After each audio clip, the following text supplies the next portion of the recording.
I think it would be difficult for any father to describe their son in just a few lines. Joe, he really was a larger-than-life kid. He more than inspired everyone he met, and that didn't matter who you were. I would describe Joe as the most unique guy I've ever known in my life, as far as how charismatic he was, how genuine he was in everything that he did. Joe lived his life like a football game. Every time he brought a soul to Christ, he scored a touchdown. Like that was his mission in life.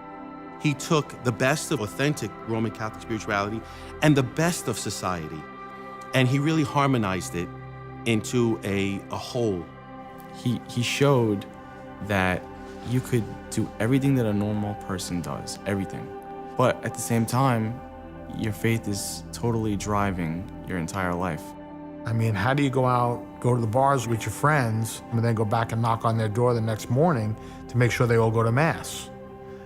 These are the things that he did. He would invite people to Mass. He'd invite the football team in high school, and if that's not evangelization, then what is? You know, outside of faith and family, football was everything to him. He was held in such high regard by his peers, which is the most staggering thing, because in this day and age of where people are promoting themselves, Joe was the antithesis of that. Oh, loved the game. He loved it. Everything was about football, football, football, football all the time. He was very competitive. Everything that he wanted to do to the best of his abilities.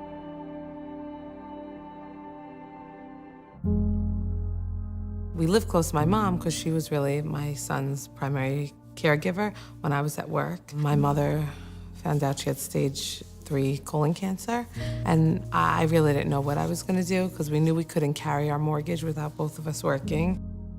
He loved football, without a doubt, but he definitely knew, what took precedence. So he, stopped playing football and took care of, the family first.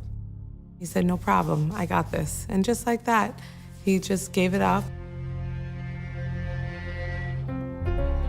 He was resting at home, and no one really noticed anything abnormal. My wife was in the kitchen talking to him, turned her back, and then heard him gently collapse on the floor. Found out later that Joe had an enlarged heart. He died there in our home without any warning, just laid on the floor and closed his eyes. Thousands showed up at the funeral. People were waiting for hours to come into the church where they held his wake and to give us the opportunity to hear the stories of how Joe touched their lives in such a special way. A woman came up and said that her son ran away to Florida. We met this boy. He convinced him to go home to his mom. She thought she lost her son. And he came home telling her stories about Joe. Joe loves his faith so much, and he surprised us all when he said the priesthood was was where he wanted to go. Joe did everything he could to help the church, and that's why he decided to join the Knights of Columbus. We fell in love with the idea of Knights helping the church, and when I found out he was #1 on the list, I said, "That's it." I said, "This is Joe. This is how we're going to continue Joe's legacy." Today, Joe's legacy lives on through this council. He had told my wife, "I want to touch the hearts of millions." And through the Knights of Columbus, he's getting his wish. A lot of people are telling us that he reminds them of the Italian Pier Giorgio Frassati. And really, after reading about him, I see the similarities are so strong. Only the Pope canonizes saints, but in my mind, absolutely and categorically, Joe Reali is with Jesus Christ. There are times I drift away from my faith, even today, but Joe's the reason I go back. I gotta go to confession, help me, Joe, and I end up going back.